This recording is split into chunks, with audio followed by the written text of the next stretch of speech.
Praise the lord, హల్లెలూయా. మన ప్రభు అయిన యేసుక్రీస్తు నామంలో మీ అందరికీ కూడా నా హృదయపూర్వకమైన వందనాలు తెలియజేస్తున్నాను. ప్రకటన గ్రంథ ధ్యానాలను మీరు వింటున్నందుకై స్తోత్రాలు తెలియజేస్తున్నాను. ఈరోజు ప్రకటన గ్రంథం 3వ అధ్యాయము 14వ వాక్యం నుండి 22వ వాక్యం వరకు మనం చదువుకొని చిన్న ప్రార్థన చేసుకొని ముందుకు వెళ్దాం. లవొదికీయలో ఉన్న సంఘపు దూతకి ఇలాగు రాయము: ఆమెను అనువాడును, నమ్మకమైన సత్యసాక్షియు, దేవుని సృష్టికి ఆదియునైన వాడు చెప్పు సంగతులేవనగా, నీ క్రియలను నేను ఎరుగుదును. నీవు చల్లగానైనను వెచ్చగానైనను లేవు. నీవు చల్లగానైనను వెచ్చగానైనను ఉండిన మేలు. నీవు వెచ్చగానైనను చల్లగానైనను ఉండక నులివెచ్చనగా ఉన్నావు గనుక నేను నిన్ను నా నోట నుండి ఉమ్మివేయ నుద్దేశించుచున్నాను.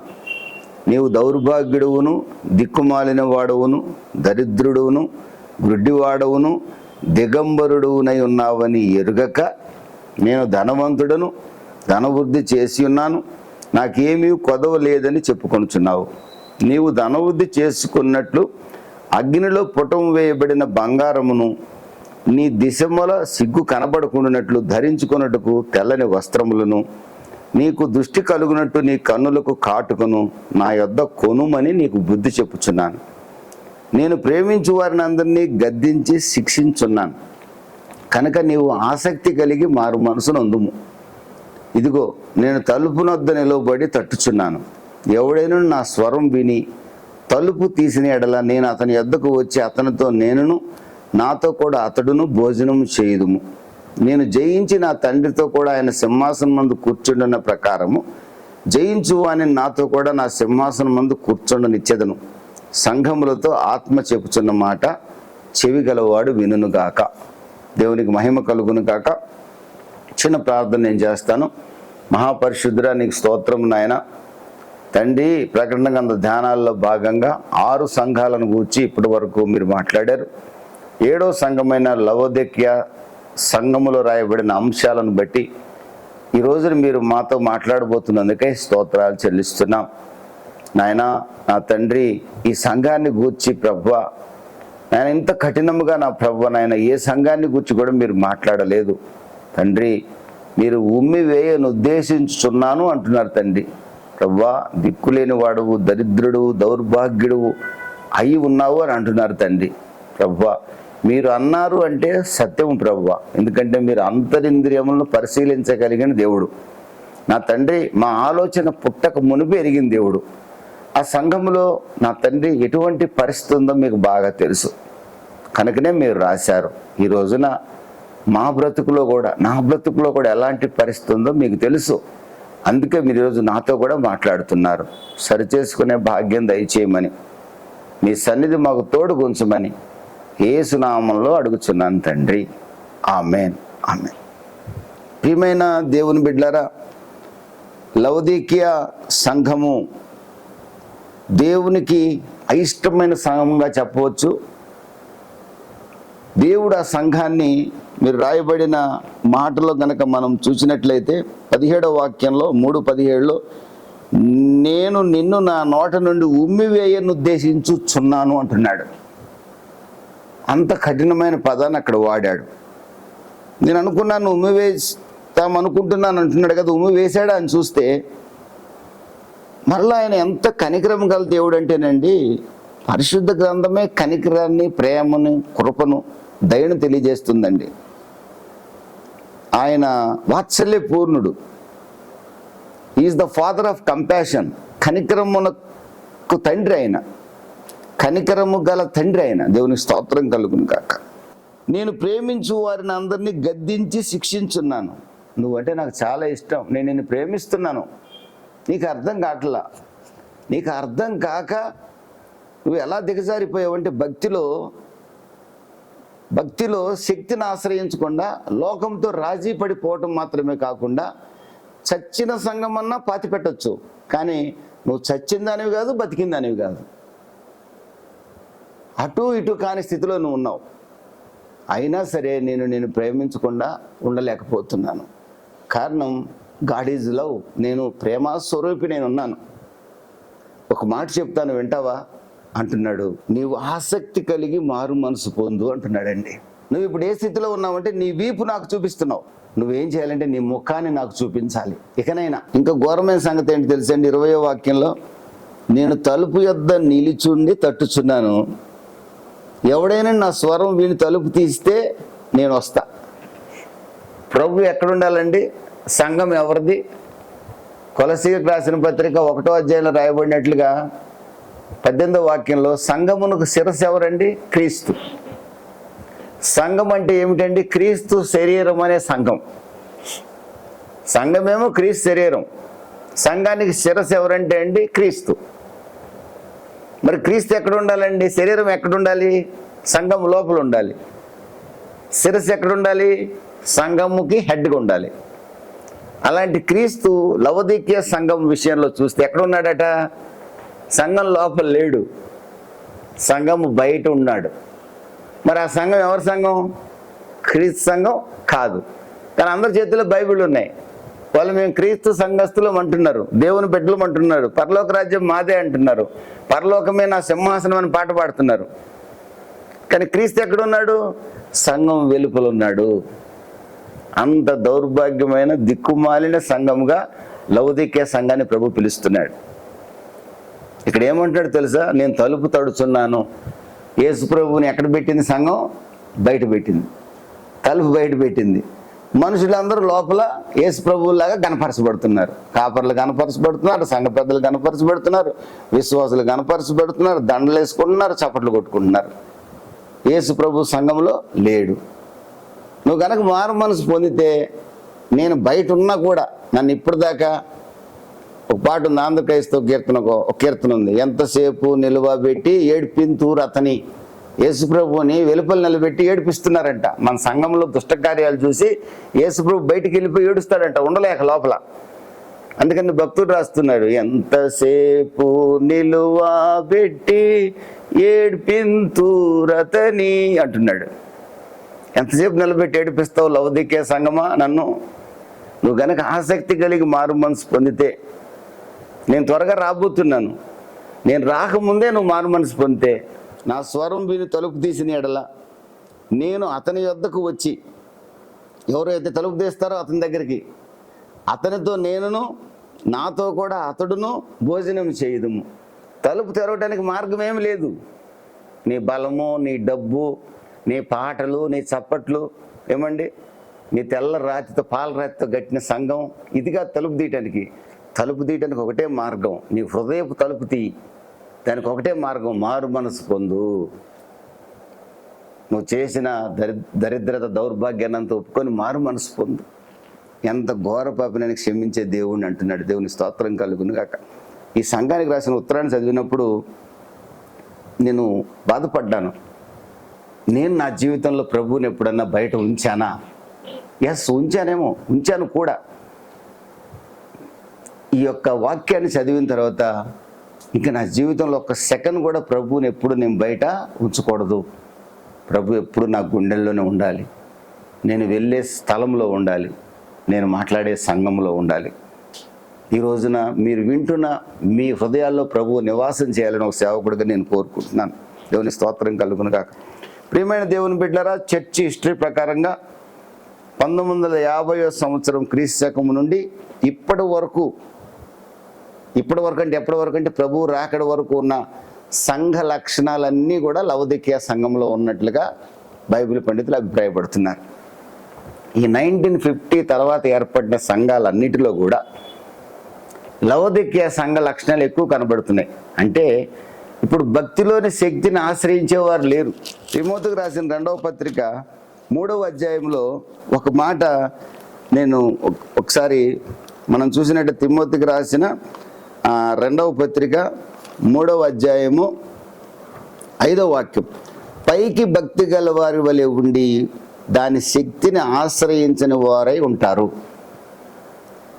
అక్కడే ఉంది, దేవుని కంటే సుఖానుభవమును కోరుకునేవారు ఉంటారు, గర్వాంధులు ఉంటారు.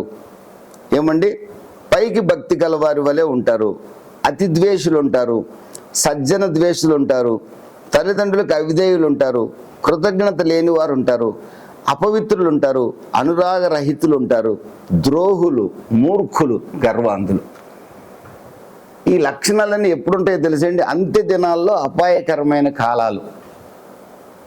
ఇప్పుడు మనం ఎక్కడున్నాం తెలుసండి? ప్రభు రాకడ సమీపంగా ఉన్నాం, అంటే అంత్య దినాల్లో ఉన్నాము, ఎండ్ టైమ్స్లో మనం ఉన్నాం. ఇప్పుడు మీరు ఈ లక్షణాలన్నీ చూడండి. ఈ లక్షణాలు సమాజంలో కనబడుతున్న లేదో మీరు ఒకసారి ఆలోచించండి. సమాజంలో దాకా ఎందుకండి, మనలో ఉన్నాయో లేవో ఆలోచించండి. మీరు ఈ జాబితాలో మీరు నేను లేకుండా ఉండాలని నేను కోరుకుంటున్నా. కానీ నేటి క్రైస్తవ సమాజం ఈ జాబితాలో ఉన్న లక్షణాలను కలిగిన సమాజంగా ఉంది. ప్రేమ చల్లారుతుంది, అక్రమం విస్తరిస్తుంది.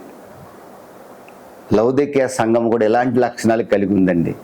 అందుకనే 1950 సంవత్సరం తర్వాత ఉన్న సంఘాలన్నింటిలో కూడా లౌదికీయ సంఘ లక్షణాలు ఎక్కువగా కనబడుతున్నాయి. అలాగని ఫిలడెల్ఫియా సంఘ లక్షణాలు లేవో ఉన్నాయి. స్మరణ సంఘ లక్షణాలు లేవో, హింసించబట్టలేదో కొన్ని సంఘాలు హింసించబడుతున్నాయి. ఎఫ్ఎస్సి సంఘ లక్షణాలు లేవో ఉన్నాయి. మొదటి ప్రేమలో తగ్గిపోయిన సంఘాలు ఉన్నాయి. ఏమండి, లోకంతో రాజీ పడే పెర్గమ సంఘం లాంటివి లేవో ఉన్నాయి. చచ్చిన సంఘాలు ఇప్పుడు కొన్నాయి, సార్దీస్ సంఘాలు ఇప్పుడు కొన్నాయి. కానీ ఈనాటి సంఘాల్లో ఎక్కువగా కనపడేది లౌదికీయ సంఘ లక్షణాలు ఎక్కువగా కనపడుతున్నాయి.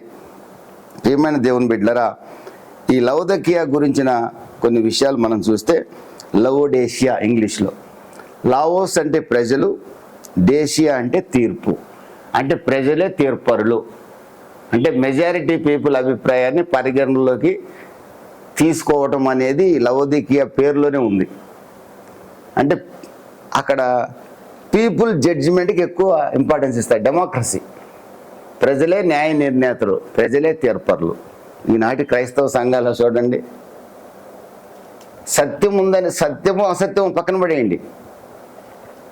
అది అసత్యమైనా కూడా సంఘంలో 100 మందిలో కొద్ది బలమున్నోళ్ళు 50 మంది సపోర్ట్ చేశారనుకోండి, 60 మంది సపోర్ట్ చేశారనుకోండి, అది సంఘానికి విరుద్ధమైన కార్యమైనా సరే, టోటల్గా దేవుడికి అవమానకరమైన కార్యమైనా సరే, మెజారిటీ అభిప్రాయం ప్రకారం చేయాల్సిందే. ఎంత భయంకరం కదండి. కొన్ని దేశాల్లో చర్చెస్ బార్ షాపులుగా మార్చబడ్డాయని నేను అక్కడక్కడ దైవ సేవకులు చెప్తూ వింటుంటాను. కారణం ఏంటి తెలుసండి? Majority opinion. చర్చికి ప్రజలు రావట్లేదు, ఇంకెందుకు అమ్మేద్దాం, అద్దెకి ఇచ్చేద్దాం.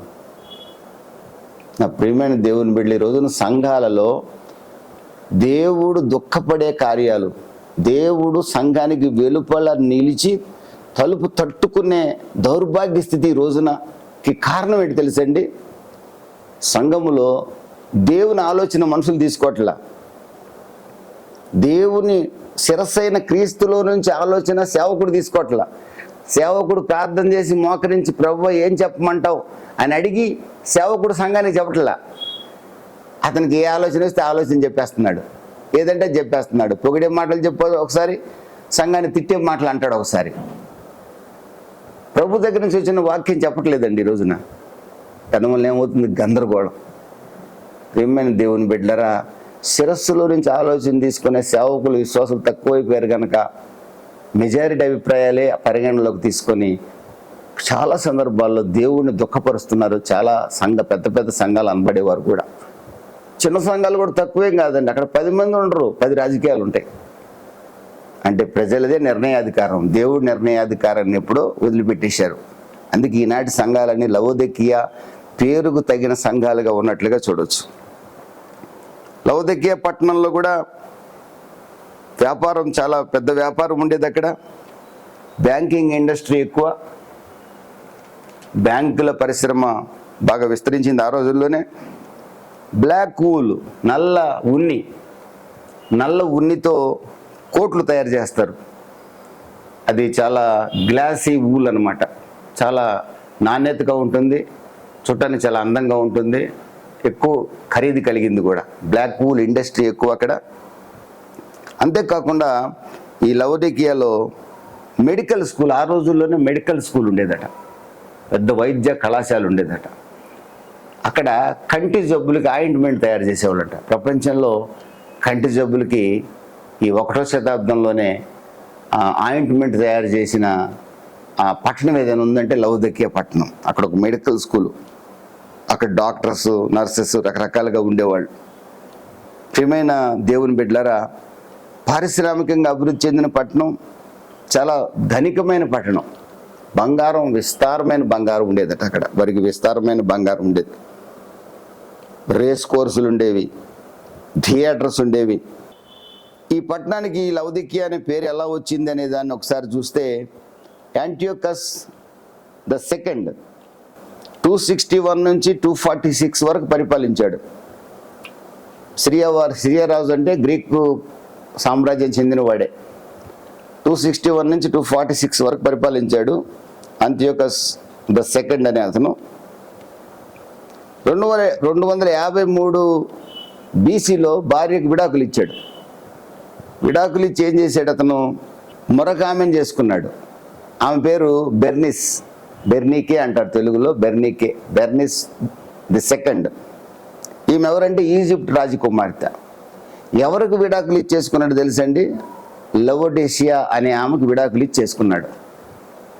ఈ లవోడేషియా అనే ఆమె యాంటియోకస్ IIకి మొదటి భార్య. ఆమె మీద ప్రేమతో లవోదికియా పట్టణాన్ని కట్టించాడు. మనం ఏమనుకుంటాం? అబ్బో, భార్య అంటే ఎంత ప్రేమ, పట్టణమే కట్టించాడు మహారాజు అనుకుంటాం. కట్టించిన కొన్ని రోజులకే ఆమె విడాకులు ఇచ్చేసాడు, మరొక ఆమెను చేసుకున్నాడు. అతని ప్రేమ నిజమైన ప్రేమ కాదు. లవోదికియా అనే పేరు తన భార్య పేరును పెట్టాడు. అది AD 17-19 మధ్యలో ఎర్త్కేక్ వచ్చింది. సార్దీసు, ఫిలదెల్ఫియాతో పాటుగా ఈ పట్టణం కూడా కూలిపోయింది. మళ్ళీ AD 61లో మరొకసారి ఎర్త్కేక్ వచ్చింది. దాన్ని మళ్ళీ తిరిగి పునర్నిర్మిస్తే మరలా ఎర్త్కేక్ వచ్చింది. మరలా కూడా అది పాడైపోయినట్లుగా చూడవచ్చు. ఫిలడెల్ఫియా పట్టణానికి సౌత్ ఈస్ట్గా 40 మైల్స్ దూరంలో ఈ లవోదికియా పట్టణం ఉంది. ప్రియమైన దేవుని బిడ్డలారా, ఇప్పుడు దాని పేరు ఎస్కి హిస్సార్, టర్కీలో ఉంది. ఆసియా మైనర్లో ఒక పట్టణం. అక్కడ కూడా ఇప్పుడు కూడా కొంత జనాభా ఉంది. ఆ శిథిలాలు కొన్ని అక్కడ ఉన్నట్లుగా మనం చూడవచ్చు. ఈ కొలసీలో సంఘము ఎప్పుడు స్థాపించబడింది? క్రైస్తవ సంఘం అనే ఆలోచన వచ్చినప్పుడు అపోస్తలుడైన పౌలు యొక్క సువార్త యాత్రల్లో చాలామంది రక్షించబడ్డారు. వారిలో ఈ కొలసీలకు రాసిన పత్రిక 4వ అధ్యాయము 15 వాక్యాల్లో ఉన్న మాటలు నేను చదువుతాను. లవోదికియాలో ఉన్న సహోదరులకును సుంఫాకును వారి ఇంట ఉన్న సంఘమునకు వందనములు చెప్పుడి. ఈ పత్రిక మీరు చదివించుకున్న తర్వాత లవోదికియా వారి సంఘముల్లోనూ చదివించుడి. లవోదికియాకు రాసి పంపిన పత్రికను మీరును చదివించుకొనడి. మరియు ప్రభువునందు నీకు అప్పగింపబడిన పరిచర్య నెరవేర్చుటకు దాన్ని గురించి జాగ్రత్త పడుమని ఆర్కిప్పుతో చెప్పుడి.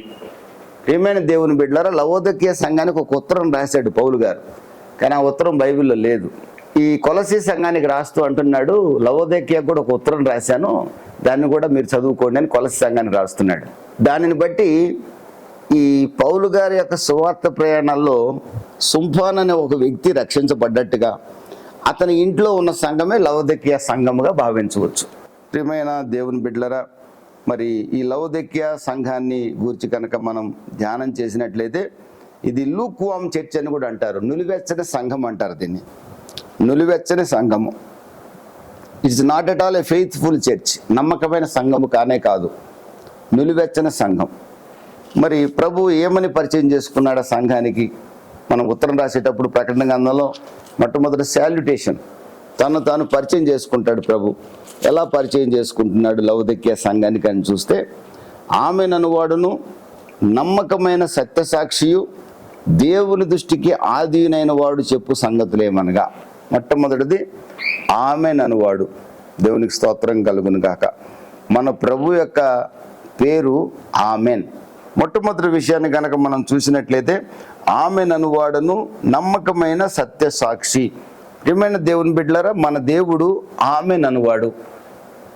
ఆయన 2 కొరింథీ 1వ అధ్యాయము 20వ వాక్యాన్ని కనుక మనం చూసినట్లయితే, దేవుని వాగ్దానములు ఎన్ని అయినను అన్నియు క్రీస్తునందు అవునట్లుగానే ఉన్నవి కనుక మన ద్వారా దేవునికి మహిమ కలుగుటే అవి ఆయన వలన నిశ్చయములై ఉన్నవి.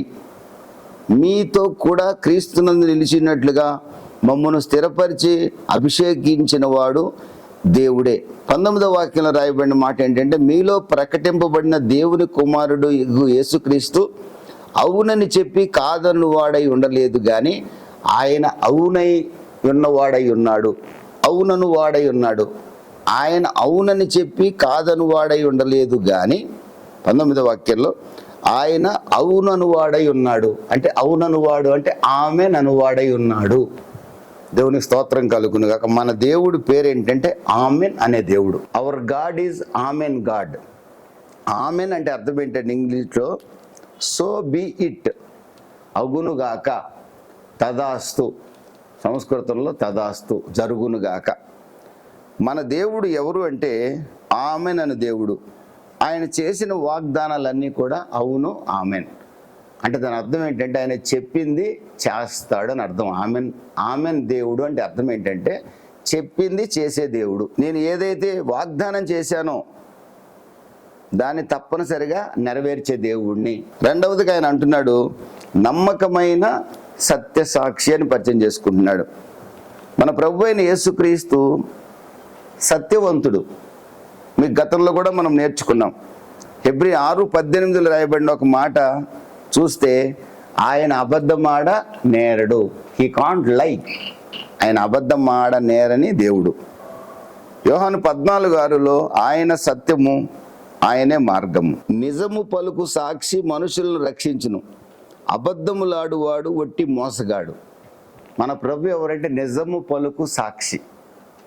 కాబట్టి అనేకులకు నిత్య రక్షణ కలిగించాడు. దేవునికి స్తోత్రం కలుగును గాక. మన ప్రభు ఈ రోజున అనేకులకు నిత్య రక్షకుడు ఆయన.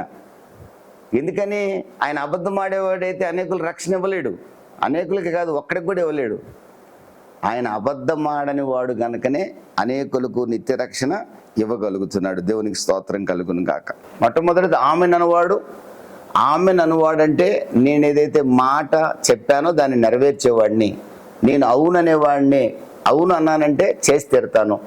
నా వాగ్దానాలు సత్యమైనవి. నా వాగ్దానాలు ఏది కూడా నెరవేరకుండా పోదు. కనుక నేను ఆమెన్ అను దేవుడిని. మనం ప్రార్థన చేసినప్పుడు ఆమెన్ అంటాం కదండి, అవును గాక అంటాం. దేవుని స్తోత్రం కలుగును గాక. అవును గాక ఎవరో తెలుసా? మన దేవుడు. సో ఇట్ బి, జరుగును గాక, తదాస్తు. రెండోది ఆయన సత్యస్వరూపి. ఆయన అబద్ధం ఆడనేరని దేవుడు. He is the truth. He himself is the truth. ఆయన నిజము పలుకు సాక్షి. అందుకే అనేకులను రక్షించాడు. ఆయన ఇంకెవరో తెలుసండి? దేవుని సృష్టికి ఆది. దేవుడే ఆది, దేవుడే అంతం.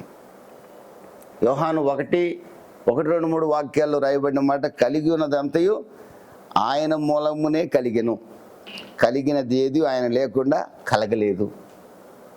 ఆయన ఎవరు సృష్టించారండి? దేవుడిని ఎవరైనా బొమ్మగా చేశారా? కర్రతో కానీ, రాతితో కానీ, కట్టితో కానీ? He is self existent God. ఆయనే సృష్టి. దేవునికి స్తోత్రం కలుగునుగా. తనకు తానే ఉన్నవాడు ఆయన. తాను ఎవరితో కూడా చేతులతో చేయబడేవాడు కాడు. దేవుడు అనేవాడు చేతులతో చేయబడేవాడు కాడండి. అందుకే దేవుడు పరిశుద్ధుడు, దేవుడు పూజార్హుడు. దేవునిలో మచ్చ, ముడత, డాగు, పాపం ఉండదు. దేవునిలో ఎక్కడ అపవిత్రత ఉండదు. అతనే దేవుడు అవుతాడు. ఎవరిలో ఉండదో తెలుసండి? సెల్ఫ్ ఎగ్జిస్టెంట్లోనే ఉండదు. అంతేగాని వారికి పుట్టాడు, ఏమండి ఆయన దేవుడు, ఇలా తయారయ్యాడు, ఆయన దేవుడు, ఇలా పైనుంచి ఒకటి పడింది, అది దేవుడు కాదండి. దేవునికి స్తోత్రం కలుగును గాక. ఎవరు పూజించాలని కూడా కోరుకోడు ఆయన. తనని ఎవరో సేవించాలి, తనకు పొద్దునే లేపి ఎవరో నైవేద్యం పెట్టాలి, పొద్దునే తలుపు తెరిచి ఏమండి ఆయన ప్రాతకాలంనే ఆయన్ని మేలుకొలుపు పాట పాడాలని దేవుడు కోరుకోడు.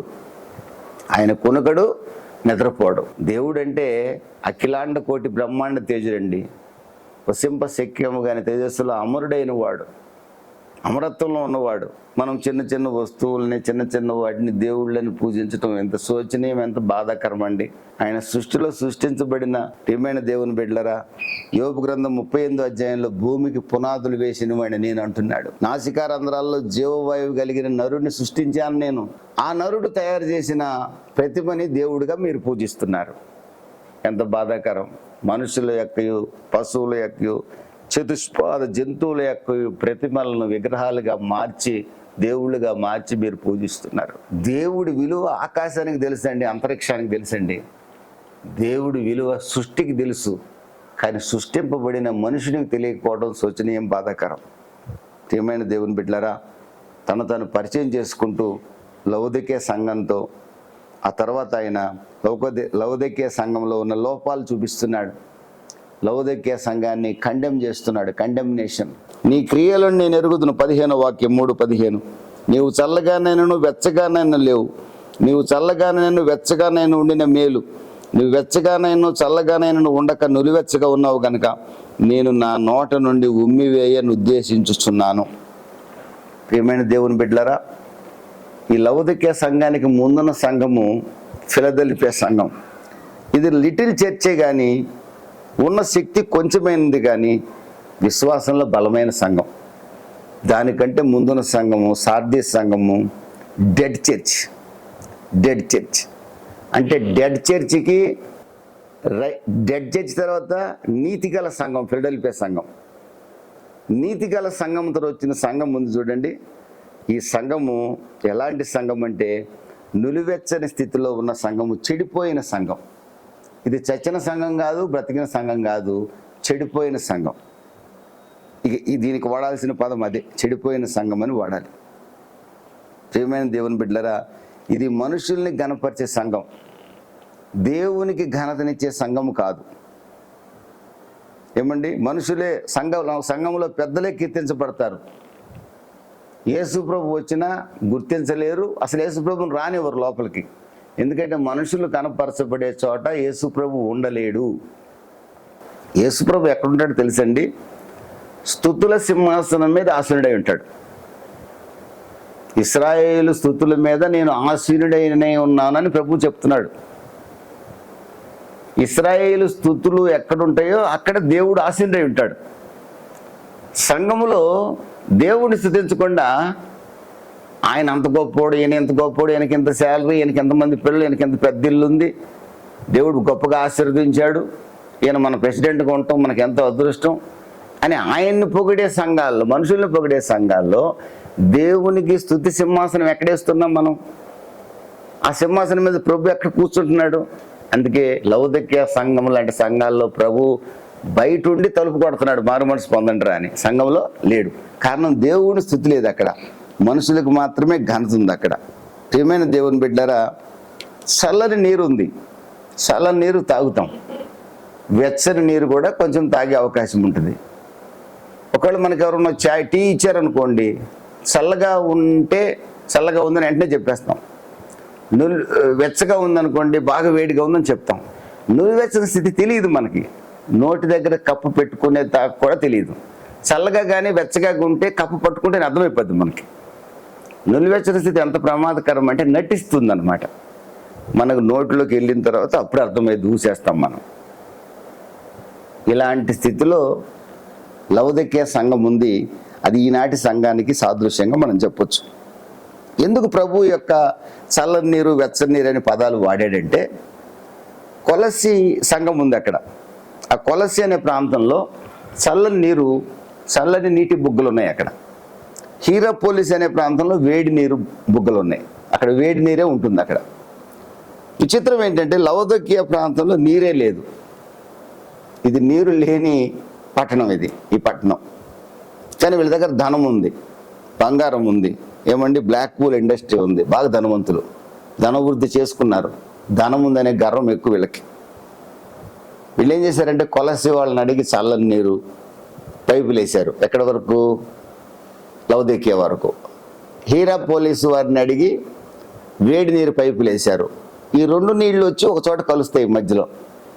చల్లనీరు వేడి నీళ్ళు కలిసి ఒక పైపు ద్వారా, ఆ పైపుల ద్వారా వీళ్ళకి వస్తాయి, లవొదికయ పట్టణానికి వస్తాయి. వీళ్ళ దగ్గరకు వచ్చేవారు ఆ నీరు ఏమవుతుంది తెలుసా? నులివెచ్చని నీరు అయిపోతుంది.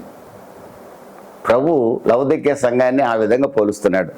నువ్వు కొలసిలాగా చల్లగానన్నా లేవు, హీరాపోలిస్ లాగా వేడిగానన్నా లేవు. చల్లగా ఉంటే భక్తిలో, అసలు నువ్వు భక్తే లేకపోతే భక్తిలోకి నేను నడిపించుకోవచ్చు.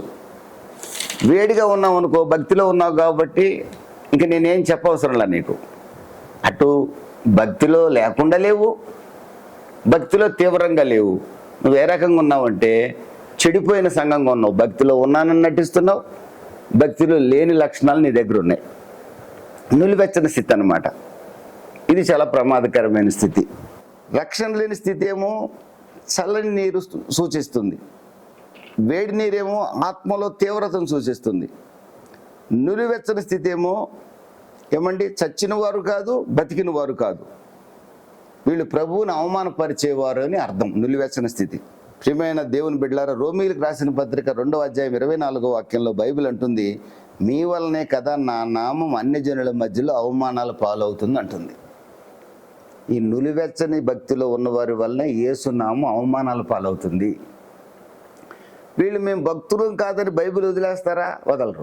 బైబిల్ పట్టుకొని భక్తిలోని శక్తిని ఆశ్రయించి విశ్వాసులుగా బతుకుతారంటే బతకరు. బైబిల్ ఉండాలి, భక్తిలో తీవ్రతలో బతకరు, బైబిల్ వదలరు. దీనివల్ల ప్రభు నామం ఈ రోజున అన్ని జనుల మధ్యలో అవమానాలు పాలవుతుంది. నేను పాస్టర్ని అంటే అదొక రకంగా చూసేవాళ్ళు ఎక్కువ మంది ఉన్నారు. పాస్టర్ అంటే చాలా చిన్న చూపు చూసేవాళ్ళు ఉన్నారు. కులాన్ని బట్టి కాదండి, చాలా తప్పు ఆ మాట. పాస్టర్లు అంటే పలానా కులం వాళ్ళు కాబట్టి తక్కువ చూస్తున్నారు అంటాడు ఒక ఆయన. నాతో అబద్ధం. కులాన్ని బట్టి తక్కువ చూడరండి, నీ గుణాన్ని బట్టి తక్కువ చూస్తారు.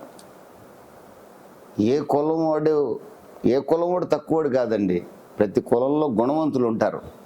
యేసుప్రభుని నమ్ముకున్న వాళ్ళైనా నమ్ముకొని వాళ్ళైనా, యేసుప్రభుని నమ్మని వాళ్ళనైనా సరే, ఏ కులం వాడివైనా నీ గుణాన్ని బట్టి ప్రజలు గౌరవిస్తారు నిన్ను.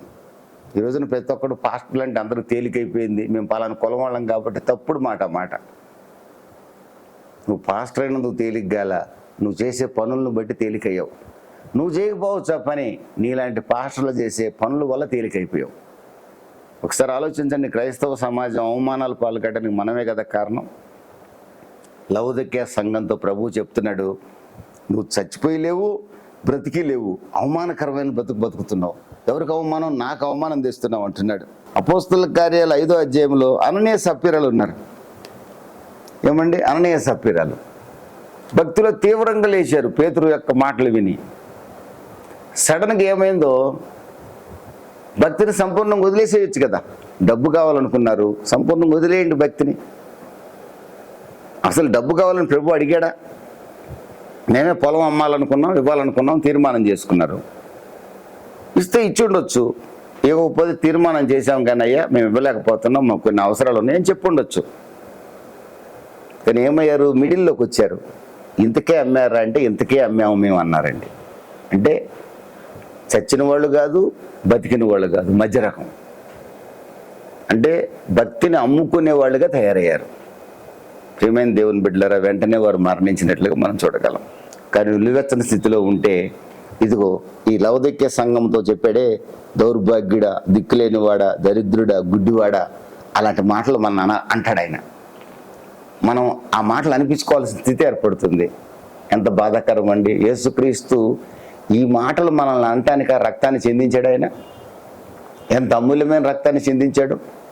ఈ మాటలు మనల్ని అనటానికి ఆయన రక్తాన్ని చెందించాడు కాదు కదా. మనల్ని ఎంతో ప్రేమించి కదండి రక్తాన్ని చెందించాడు. మనం ఆయన నామాన్ని అవమానపరిస్తే ఎలాగా ఒకసారి ఆలోచించండి. ఆయన ఏం కోరుకుంటాడండి మన దగ్గర? ఫిలిప్పీ 2:16లో మీరు మూర్ఖులైన వక్రజనం మధ్య జ్యోతులుగా వెలగండి అని కోరుకుంటున్నాడు. సణుగులు సంశయాలు మాని మూర్ఖులైన వక్రజనం మధ్య జ్యోతులుగా వెలగండి అని కోరుకుంటున్నాడు ఆయన మన దగ్గర. ఏమండి, మత్తయి సువార్త 5వ అధ్యాయం 14-16 వాక్యాల్లో మీరు లోకమునకు వెలుగై ఉన్నారు. You are the light of the world. నేను వెలుగుని ప్రభు అంటున్నాడు. నా చేత మీరు వెలిగించబడ్డారు. మీరు కూడా వెలుగుగా ఉండండి. ఎందుకు సాక్ష్యం చెప్పకుండా దాచిపెట్టుకుంటారు? మీ వెలుగు ద్వారా అనేకులకు వెలుగులోకి రావాలి కదా. I'm the light of the world, you are the light of the world, you are the salt of the world. మీరు లోకానికి సాల్ట్గా ఉన్నారు. ఉప్పు నిస్సారమైపోతే ఏమవుతుంది? పచ్చడి చెడిపోద్ది. ఉప్పు నిస్సారమైతే మీరు నిల్వ చేసుకున్న మాంసం చెడిపోతుంది. ఉప్పే కదండి నిల్వ చేసేది. మీరు ప్రభు కొరకు మనుషుల్ని నిల్వ చేసేవారిగా ఉండాలి. మీరు కృపాసహితంగా మీ కృప కలిగిన మాటల ద్వారా ప్రభు కొరకు ప్రజలను సంపాదించాలి, ఆత్మల్ని. అలా కాకుండా మీరు నిస్సారమైన ఉప్పులాగా వెలిగించబడ్డామని చెప్పుకుంటూ ఎప్పుడు ఆరిపోతాము అని అన్నట్టుగా ఉంటే మీరు ఎవరిని వెలిగించగలుగుతారు? నా నామాన్ని అవమానపరిచినట్టు కదండి. ఎందుకంటే మనం పరలోక రాజ్య పౌరులం, మనం ఈ లోక సంబంధం కాదు. మన స్వాస్థ్యము పరలోకమందు ఉన్నది. దేవుని స్తోత్రం కలుగును గాక. యేసుక్రీస్తే మన ఇన్హెరిటెన్స్గా మారబోతున్నాడు, మన స్వాస్థ్యంగా మారబోతున్నాడు. ఆయనే మన సొత్తు అవుతున్నాడు. మనం విలువ పెట్టి మనల్ని కొన్నాడు. మనం ఆయన సొత్తు, ఆయన మన సొత్తు. మనకేమో ఈ లోకమే సొత్తు కొండాలని కోరుకుంటున్నాం. యేసు ప్రభు నాకు ఈ లోకాన్ని అంతా నాకు ఇవ్వాలనుకుంటున్నాం. యేసు ప్రభు కూడా సాతాను గడు మత్తయి సువార్త 4వ అధ్యాయంలో లోకరాజ్యాలను చూపించి నాకు దండం పెట్టు, నీకు లోకరాజ్యాలు ఇస్తానన్నాడు. యేసు ప్రభు అంటున్నాడు, నాకు షార్ట్ కట్ వద్దురా సైతాన్, నీకు దండం పెట్టి లోకరాజ్యాలు నేను తీసుకోను. మానవాళి పాప పరిహారార్థమై రక్తం చిందించి మరణించి పాతి పెట్టబడి పునరుద్ధానుడై తిరిగి లేచి నా తండ్రి కుడి పార్శ్వమున కూర్చొని నా రక్తాన్ని ఎవరైతే ఆశ్రయిస్తారో ఆశ్రయించిన పాల్మాతి లాంటి రక్షించి అవసరమైన వారందరి నిత్య రక్షణ కలగజేసి నేను మరలా ఈ లోకానికి వస్తా. అప్పుడు నేను నా రక్తంతో కడగబడి రక్షించబడిన వారందరం కలిసి ఈ రాజ్యాలన్నీ స్వాధీనం చేసుకుంటాం. దేవునికి స్తోత్రం కలుగును గాక. ప్రకటన గ్రంథం 11:15 రాయబడింది, ఈ లోక రాజ్యాలను ఒక రోజున ప్రభు రాజ్యాలు కాబోతున్నాయి. షార్ట్ కట్లో పోలా యేసు ప్రభు, సాతాను గడికి దండం పెట్టలా. ఈ రోజున లోకపు సంపాదన కొరకు ఏమైనా చేయడానికి సిద్ధపడే క్రైస్తవులు, సంఘంలో ఇచ్చిన దేవుడిచ్చిన పదవిని కూడా డబ్బు సంపాదన కోడే క్రైస్తవులు ఉన్నారు. అసలు దేవుని పేరట నువ్వు కుయుక్తితో ధనం వసూలు చేయటమే. దేవుడు నిన్ను ఆశీర్వదిస్తాడు, టీవీ ప్రోగ్రామ్ స్పాన్సర్ చేయి, నేను చర్చి కడుతున్నాను, ₹1,00,000 ఇస్తే దేవుడు నిన్ను బహుగా దీవిస్తాడు. ఘోరమైన పాపం అది, ఘోరమైన పాపం. లవోదికీయ సంఘం, అందుకే ఈనాడున్న సంఘాలన్నీ లవోదికీయ సంఘములాగే ఉన్నాయి.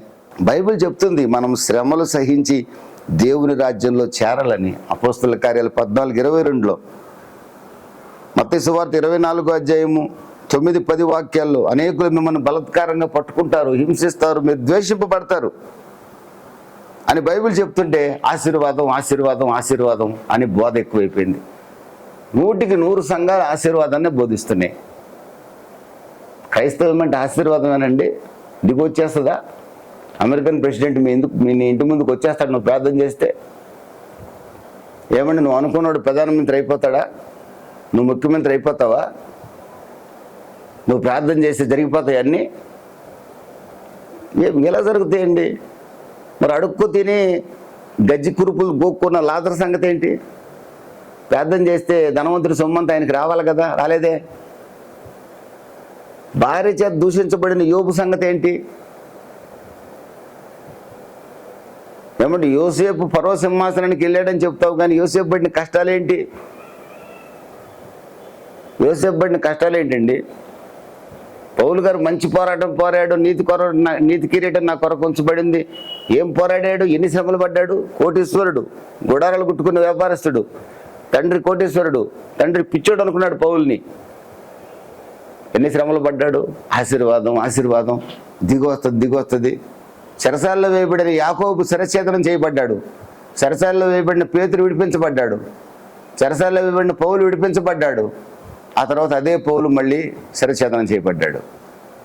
అంటే విడిపించబడితేనేమో దేవుని స్తోత్రం, అబ్బా అద్భుతం. విడిపించబడకపోతేనేమో దేవుడు ఉన్నాడా లేడు. ఇది ఈనాటి క్రైస్తవం అండి. ఎంతోమంది భక్తిలో స్థిరులు కాకుండా పడిపోతున్నారు. అందుకే 1 కొరింథీ 15:58 అంటాడు, మీరు స్థిరులను కదలను వారునయండి, ప్రభు కార్యాభివృద్ధి యందు ఏ పరిస్థితులు వచ్చినా మీరు ఆసక్తి కలిగి ఉండండి అని ప్రభు చెప్పారు. ఈ లవోదికీయ సంఘం ఎంత గర్వంతో ఉందో చూడండి. నాకేమీ కొదవ లేదు, నేను ధనవంతుడును, ధనవృద్ధి చేసుకుని ఉన్నాను 17వ వాక్యంలో అనుకుంటుంది. కానీ ప్రభు ఏమంటున్నాడు? నీవు దౌర్భాగ్యుడువు, దిక్కుమాలిన వాడవు, దరిద్రుడువు, గుడ్డివాడవు, దిగంబరుడు అంటున్నాడు. ఇప్పుడు మనం అనుకుంటున్నాము, చాలా ఆశ్చర్యం కలుగుతుంది కదండి ఈ సంఘాన్ని చూస్తే. మేము చాలా భక్తులం, మా దగ్గర ₹5,000 బైబిల్ ఉంది, నా టేబుల్ నిండా కూడా ఉన్నాయి ₹10,000 బైబిల్ కూడా. ఏమండి నేను చాలా కాస్ట్లీ పీపుల్, మేము మంచి ఉద్యోగాలు చేసి రిటైర్ అయ్యి సేవ చేస్తున్నాం, సంఘంలో పెద్దలు మేము. మా చర్చ్ సేవ 10 కోట్లు పెట్టి కట్టాము. ఏమండి మాకు వచ్చే వారం కానుక ఎంత తెలుసా? 10 లక్షలు. అసలు నేను ఒక మీటింగ్ పెడితే ఎంత వస్తే తెలుసా నీకు? నా ప్రారంభ దశలో సేవలో ఒకడు అన్నాడు నాతో, నాకు ఎంత ఇస్తారో తెలుసా, నేను ఎక్కడికైనా మీటింగ్కి వెళ్తే అన్నాడు సువార్థికుడు నాతో పాటు వచ్చి, ఎంత ఇస్తారన్నా. అప్పట్లో 5,000 తక్కువ ఇస్తే పోనన్నాడు. ఇప్పుడు ఎంత తీసుకున్నాడు తెలియదు నాకు 5,000 ఇచ్చారు, నీకెంత ఇచ్చారన్నాడు నన్ను. నేనేం అడగలేదు అయ్యా వచ్చేటప్పుడు ఎంత ఇస్తారని, నాకు ఏమీ ఇవ్వలేదన్నా నేను. ఇటైతే నువ్వు మోసపోతావన్నా అని నాకు సలహా చెప్పాడు. నా జీవితంలో ఈరోజు వరకు కూడా నన్ను ఎవడన్నా పిలిచినా నువ్వేమి ఇస్తావు, ఏం అన్నం పెడతావు, ఏం కూరలు పెడతావు, ఎంతమంది వస్తారు, సౌండ్ సిస్టమ్ పెడతావో లేదా అడిగితే నా దేవుడు ఎదుటి నేను దోషినవుతాను. ఛాలెంజ్ చేసి చెప్తున్నాను. దేవునికి స్తోత్రం కలుగును గాక. ఈరోజు కూడా 30,000, 40,000, 1,00,000, 2 లక్షలు, 3 లక్షలు ఆశ్చర్యం కలుగుతుందండి. దేవుని సేవ వ్యాపారం అయిపోయింది. ఇప్పుడు అనుకుంటున్నాడంట నేను ధనవంతుడిని, నేను ధనవృద్ధి చేసుకొని ఉన్నాను, నాకేం కొదవలేదు అనుకుంటున్నాడట. లౌకిక సంఘం అనుకుంటుందట. అలాంటి లక్షణాలను మనం కూడా అనుకుంటున్నామట. దేవుడు వాటిని చూసినప్పుడు ఎలా కనపడుతున్నాడంట? దౌర్భాగ్యుడిగా, దిక్కుమాలిన వాడిగా, దరిద్రుడిగా, గుడ్డివాడిగా, దిగంబరుడిగా కనపడుతున్నాడంట. ఆహాహా. ఇప్పుడు దేవుడు నన్ను చూస్తుంటే నేను ఆయనకి ఎలా కనపడుతున్నానో, మరి మిమ్మల్ని చూస్తే ఆయనకి ఎలా కనపడుతున్నారో మీరు ఆలోచించండి. దేవుని స్తోత్రం కలుగును గాక. దేవుడి దృష్టిలో మనం దిగంబరులుగా కనపడకూడదండి. దిగంబరులుగా కనపడకుండా ఒకే ఒక మార్గం అండి, ప్రభు దగ్గర నుంచి బంగారం కొనుక్కోవాలండి. ప్రభు దగ్గర నుంచి బంగారం కొనుక్కోవాలి అంటే అర్థం ఏంటంటే మన విశ్వాసము పరీక్షకు నిలబడాలండి. అంటే ఎన్ని శ్రమలు వచ్చినా మన విశ్వాసం మనకు ఓర్పు నేర్పించాలా, సహనాన్ని నేర్పించాలా. ప్రభు కొరకు శ్రమ పట్టడానికి సిద్ధపడాలండి. మనము శుద్ధ సువర్ణంగా మార్చబడాలి. ప్రభు అంటున్నాడు ఇక్కడ, నీవు ధనవృద్ధి చేసుకున్నట్టు నీకున్న ధనం ఉంటున్నావే, ధనం కాదు అది, బంగారం కాదు అది, పనికిమాలింది, ఎందుకు పనికిరాదు. నీకు నిజమైన ధనం కావాలంటే అగ్నిలో పుటం వేయబడిన బంగారము నా దగ్గర ఉంది. అగ్నిలో పుటం వేయబడిన బంగారమును నేను ఇస్తా నీకు. నువ్వు నా కొరకు స్థిరంగా నిలబడు. శ్రమలు వచ్చినా, నిందలు వచ్చినా, అవమానాలు వచ్చినా, దూషింపబడినప్పుడల్లా సంతోషించి ఆనందించడం పరలోకము మీరు పలక మతిపోతుంది. మీరు నా నిమిత్తం అనేకుల చేత ద్వేషింపబడతారు, మిమ్మల్ని నేను విడిచిపెట్టను. జీవ కిరీటం మీకు ఇస్తా సంఘమా, జీవ కిరీటం ఇస్తా. మరణం వరకు నమ్మకంగా ఉండు స్వర్ణ సంఘమా, జీవ కిరీటం నీకు ఇస్తా. రాజీ పడొద్దు, నిలువెచ్చని స్థితిలో ఉండొద్దు, వెచ్చని స్థితిలో ఉండు. హీరోపోలిస్లో నీళ్ళలాగా ఉండు నువ్వు. దేవునికి స్తోత్రం కలుగును గాక. అలాంటి బంగారాన్ని నా దగ్గర తీసుకో. పుటం వేయబడిన బంగారాన్ని నేను నీకు ఇస్తా. నీ దిశమల సిగ్గు కనపడుకున్నట్టు ధరించుకున్నట్టుకు తెల్లని వస్త్రాలు నీకు ఇస్తా. నువ్వు ఇప్పుడు నల్లని వస్త్రాలు వేసుకుంటున్నావు కదా, బ్లాక్ వూల్ ఇండస్ట్రీలో నువ్వు బాగా డబ్బు సంపాదిస్తున్నావు అనుకుంటున్నావు కదా, ఇది నువ్వు కప్పుకున్నాను అనుకుంటావు. నా దృష్టిలో నువ్వు దిగంబరివి. నా దృష్టిలో నీ దిశమూల కనపడకుండా ఉండాలంటే లోకమే మెచ్చుకుంటుంది. అబ్బో భలే ఉంది, నీ డ్రెస్ బాగుంది, నువ్వు చాలా డబ్బున్నాడు అన్న, దేవుడు నిన్ను బహుగా దీవించాడు అంటున్నారు లోకం. కానీ దేవుడు అంటున్నాడు, ఎవరు దరిద్రుడు అంటున్నాడు. దేవుడి దృష్టిలో ధనవంతులం కావాలంటే ఆయన దగ్గర బంగారాన్ని, అగ్నిలో పుటం వేయబడిన బంగారాన్ని తీసుకోవాలి మనం. అంటే మన విశ్వాసం పరీక్షకు నిలబడాలి, బలమైన విశ్వాసం కలిగిన వారిగా మారాలి. రెండోది, తెల్లని వస్త్రాన్ని ఆయన దగ్గర కొని ధరించుకోవాలి. ఆ తెల్లని వస్త్రం ఏంటి తెలుసండి? నీతి. యేసుక్రీస్తు మన కొరకు నీతి అయి ఉన్నాడు. యేసుక్రీస్తు మనకు నీతి అయి ఉన్నాడు. 1 కొరింథీ 1:30-31 ప్రకారం యేసుక్రీస్తు మనకు నీతి, పరిశుద్ధత, విమోచన అయి ఉన్నాడు. నీతి వస్త్రం ఇస్తాడు ఆయన. మనం నిజంగా మారు మనసు పొందితే, లోకానికి వేరే ప్రభు వైపు తిరిగితే నీతి వస్త్రం మన మీద కప్పుతాడు. అది నిజమైన నీతి వస్త్రం అంటే. మనకి నీతి వస్త్రం ఇవ్వడానికి, మనల్ని నీతిమంతులుగా తీర్చడం కొరకే భక్తిహీనులమైన మన కొరకు యేసుక్రీస్తు మరణించాడు. రోమా 5:8 ప్రకారంగా. ప్రభువా నీ నీతి నాకు కావాలని అడిగితే విశ్వాసం కలిగి, మొదట బంగారాన్ని కలిగి విశ్వాసం కలిగి అడిగితే నీతి వస్త్రాన్ని ఇస్తాడు ఆయన మనకి. కొనుక్కోమంటే డబ్బులు అవసరం, ఆయనకి ఉచితంగా ఇచ్చేస్తాడు. నీ కన్నులు గుడ్డితనం ఉంది కదా, నువ్వు భక్తుని అనుకుంటున్నావు కానీ నువ్వు భక్తి లేదు, గుడ్డోడు నువ్వు. ఒక గుడ్డి వ్యక్తి అట్ట దీపం పట్టుకొని పోతున్నాడంట. నాలంటే ఒకడు ఉండి గుడ్డి అతను, నీకేం కనపడదు కదా, చీకట్లో దీపం ఎందుకు పట్టుకొని వస్తున్నావు అంటే, అతను అన్నాడంట, నీలాంటి గుడ్డోళ్ళకి దారి కనపడటం కోసం నేను దీపం పట్టుకొని వస్తున్నాను రా అన్నాడంట. అంటే అర్థం ఏంటంటే, నా దగ్గర దీపం లేదనుకో, నువ్వు వచ్చి నన్ను కొట్టేస్తావు, నీ కళ్ళు కనపడుతున్నాయి అనుకుంటావు నువ్వు, కానీ నీకు గుడ్డోడివి, నీకు ఆ సంగతి తెలీదు. నేను గుడ్డోడినే కానీ, నీ దృష్టిలో గుడ్డోడిని కానీ, నా కన్నులు తెరవబడిన కన్నులు కలవాడిని, దేవునికి స్తోత్రం కలుగును కాదు. నీకోసమే రా బాబు నేను దీపం పట్టుకొని వస్తున్నాను అంటున్నాడంట. ప్రభు అంటున్నాడు, వీళ్ళు మేము కళ్ళు బాగా కనపడుతున్నాయి అనుకుంటుంటే మీరు గుడ్డోళ్ళు రా అంటున్నాడు ప్రభు. అందుకనే ప్రభు అంటున్నాడు, మీరు మెడికల్ ఆయింట్మెంట్ తయారు చేస్తున్నారు కదా కంటి రోగాలకి, ఆయింట్మెంట్ వల్ల మీకు కనుచూపు రాదురా. ఈ లోకపు ఆశలను చూడటానికి, లోకపు కోరికలు తీర్చుకోవడానికి కళ్ళు కనపడతాయి, కానీ పరలోకాన్ని చూడాలంటే, మనోనేత్రాలు వెలిగించబడి మహిమకరంగా బతకాలంటే నా దగ్గర కొనుక్కోండి ఆయింట్మెంట్. పరలోకపు ఆయింట్మెంట్ నేను ఇస్తాను. నా కన్నుల దగ్గర నీ కన్నులకు కాటుకును నా యొద్ద కొను, నేను కాటుకి ఇస్తాను నీకు. ఆ కాటుకను కనుక పెట్టుకున్నావు నీ మనోనేత్రాలు వెలిగించబడతాయి. దేవునికి స్తోత్రం కలుగును గాక. ఐబాం దేవునికి మహిమ కలుగును గాక. నీ మనోనేత్రాలు వెలిగించబడతాయి నా దగ్గర నువ్వు కనుక కాటుకు కొనుక్కుంటే. దేవుని స్తోత్రం కలుగును గాక. 8వ వాక్యం, నేను ప్రేమించు వారిని గద్దించి శిక్షించున్నాను కనుక నీవు ఆసక్తి కలిగి మారు మనసు పొందుము. అయినా లౌదికే సంగమా, నీలో ఇన్ని లోపాలు ఉన్నా కూడా నిన్ను ప్రేమిస్తూనే ఉన్నాను,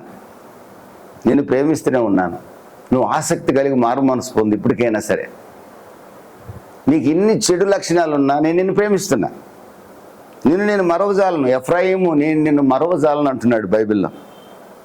దేవుని స్తోత్రం కలుగును గాక. మలాకి గ్రంథం 3వ అధ్యాయం 4వ అధ్యాయం 2-3 వాక్యాల్లో మలాకి గ్రంథంలో నీతి సూర్యుడు మన కొరకు ఉదయించాడు. ఆ నీతి సూర్యుని యొక్క రెక్కల నీళ్లకు మనం వస్తే, ఏమంటే హృదయపూర్వకంగా నీతి సూర్యుడైన రెక్కల నీడకు మనం వస్తే, నీతి అనే తెల్లని వస్త్రాన్ని ప్రభు మనకి కప్పుతాడు. దప్పికొనిన వారలారా నీళ్ల యొద్దకు రండి, రోకలు లేని వారలారా మీరు వచ్చి కొని భోజనం చేయడి. రండి, రోకలు లేకపోయినను ఏమి ఇయ్యకనే ద్రాక్ష రసమును పాలను కొనుడి. నా దగ్గర రండి, ఉచితంగా ఇస్తాను.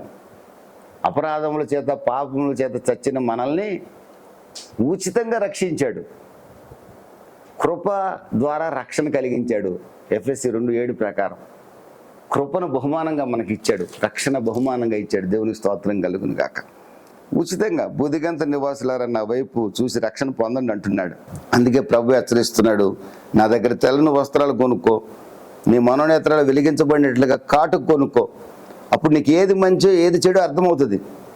నువ్వు ఏది చేసినా నా నామ ఘనత కొరకు చేస్తున్నావు, అవమానపరుస్తున్నావు అని నీకు అర్థమవుతుంది. లౌదికే సంగమా, 1 కొరింథీ 10:31 ప్రకారం నువ్వు ఏది చేసినా నామాన్ని ఘనపరుస్తున్నావు, అవమానపరుస్తున్నావు నీకు అర్థమవుతుంది. కాబట్టి నా దగ్గర నువ్వు నేర్చుకో, నా దగ్గర నువ్వు కొనుక్కో అంటూ ఆయన అంటున్నాడు, నువ్వు ఆసక్తి కలిగి మారు మనసు పొందు. దశ చికనన్నా నీ చెడు కార్యాలు విసర్జించు, నీ విశ్వాసాన్ని పరీక్షకు నిలుపు, తెల్లని వస్త్రాలు మలినం అంటించుకోకుండా కాపాడుకో, నీ మనోనేత్రాలు వెలిగింపజేస్తాను. నేను ఇదిగో తలుపున వద్ద నిలబడి తట్టుచున్నాను. ఈ క్షణమైనా నువ్వు నా స్వరము వినగలిగితే, తలుపు తీస్తే నేను వస్తా, నీతో కలిసి భోజనం చేస్తా.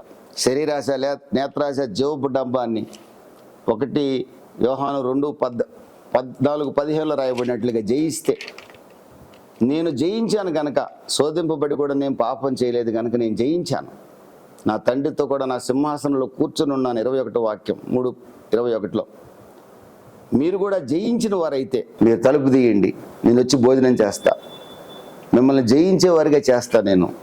మీరు జయించారనుకోండి, నాతో కూడా నా తండ్రి సింహాసనంలో మిమ్మల్ని కూర్చుండని చేతుని. దేవునికి స్తోత్రం కలుగును గాక. ప్రియమైన దేవుని బిడ్డలారా, ప్రభు ఆయన సింహాసనంలో మనం కూర్చోవాలని ఆయన కోరుకుంటున్నాడు. దేవుని మహిమ కలుగును గాక. ఆయన సింహాసనంలో మనం కూర్చోవాలి అంటే మనము లోకాన్ని పాపాన్ని జయించగలిగే వారిగా ఉండాలి. లోకాన్ని పాపాన్ని జయించగలిగే వారిగా ఉండాలంటే మనము నులివెచ్చని స్థితిలో ఉండకూడదు. మనం ఎప్పుడు కూడా వెచ్చని స్థితిలో ఉండాలి, భక్తిలోని శక్తిని ఆశ్రయించే వారిగా మనం ఉండాలి. దేవునికి స్తోత్రం కలుగును గాక. తలుపు దగ్గర ఆయన నిలబడి తట్టుచున్నాడు. తలుపు తీయగలగాలి. తలుపు తీస్తే ఆయన మనతో సహవాసం చేస్తాడు. మనల్ని యేసుక్రీస్తు సహవాసానికి పిలిచిన దేవుడు నమ్మదగిన వాడు. ఈరోజున అందుకే బైబిల్ అంటుంది, మీరు సమాజంగా కూడుకొనుట మానకండి అంటుంది. సమాజంగా కూడుకోండి అంటుంది. సమాజంగా కూడుకుంటే మనం లోకాన్ని జయించేవారిగా మారతాం. దేవునితో కలిసి భోజనం చేసే వరకు ఉండగలుగుతాం. మరి ప్రభువుని ఇంకనూ ఈ మాటలు విన్న తర్వాత కూడా ప్రభువుని తలుపు బయటే ఉంచుతామా, తలుపు తెరిచి లోపలికి ఆహ్వానిద్దామా? తెల్లని వస్త్రాలు ధరించుకున్న వారిగా ప్రభువు కనపడదామా, లేదా కాస్ట్లీ దుస్తులు మనమే ధరించుకొని ప్రభు దృష్టిలో దిగంబరులుగా కనబడదామా? మనం ఇష్టానుసారంగా సంపాదించి మనకు మనమే ధనవంతులు అనుకుందామా? ప్రభు ఇచ్చే విశ్వాసం అనే ధనాన్ని పొంది ఆయన దృష్టిలో నీవు ధనవృద్ధి చేసుకున్నావు, నీ విశ్వాసము గొప్పదని ప్రభుతో చెప్పించుకునేవారిగా మారుదామా? ఒకసారి మనల్ని మనం పరీక్షించుకుందాం. దేవుని మహిమ కలుగును గాక. ప్రభు మనల్ని లవొదికయ సంఘంలో ఉన్న దుర్లక్షణాలు ఏవి మనలో లేకుండా తన కృప ద్వారా ప్రభు మనల్ని భక్తిలోని శక్తిని ఆశ్రయించేవారిగా చేయాలని ఒక దైవ సేవకుడిగా నేను ఆశపడుతూ ఈ నా మాటలు ముగిస్తున్నాను. ప్రార్థన చేసుకుందాం. మహాపరిశుద్ధానికి స్తోత్రం నాయన. లవొదికయ సంఘంలో ఉన్న దుర్లక్షణాలు మాలో లేకుండా సహాయం చేయండి. మేము వెచ్చని స్థితిలోనే ఉండాలని ఆశపడుతున్నాం. చలని స్థితిలో కూడా మేము ఉండకూడదని కోరుకుంటున్నాం. రక్షింపబడిన మేము భక్తిలోని శక్తిని ఆశ్రయించేవారిగా మారాలి, కానీ భక్తిలో తగ్గిపోయేవారిగా ఉండకూడదని కోరుకుంటున్నాం. తండ్రి సహాయం చేయండి. ఎఫెసు సంఘం మొదటి ప్రేమలో తగ్గిపోయింది కనుకనే మీరు గద్దించారు. ఆయన లవొదికయ సంఘం చెడిపోయిన సంఘం తండ్రి నాయన, మీరు ఉమ్మివేస్తానంటున్నారు. అయినా మీ ప్రేమ గొప్పది, మారు మనసు పొందమంటున్నారు. నాలో లవొదికయ సంఘ లక్షణం ఒక్కటున్నా వెంటనే నేను మారు మనసు పొందాలని ఆశపడుతున్నాను. తండ్రి క్షమించమని బతిమలాడుకొంచున్నాను. ఇదిగో మీకు నా హృదయ తలుపు తీస్తున్నాను. నా హృదయంలో నివాసం చేసి మీ నామాన్ని మహిమ తెచ్చుకోండి. నాతో కలిసి మీరు భోజనం చేయండి నాయన. నన్ను జయించేవాడిగా చేయండి. ఒక రోజున మీ సింహాసనంలో కూర్చోబెట్టుకోండి. మీ నామానికి ఘనపరిచే భాగ్యం నాకు అనుగ్రహించమని, నులివెచ్చని స్థితి నా జీవితంలో రాకుండా సహాయం చేయమని యేసు నామంలో అడుగుచున్నాను తండ్రి. ఆమెన్. ఆమెన్.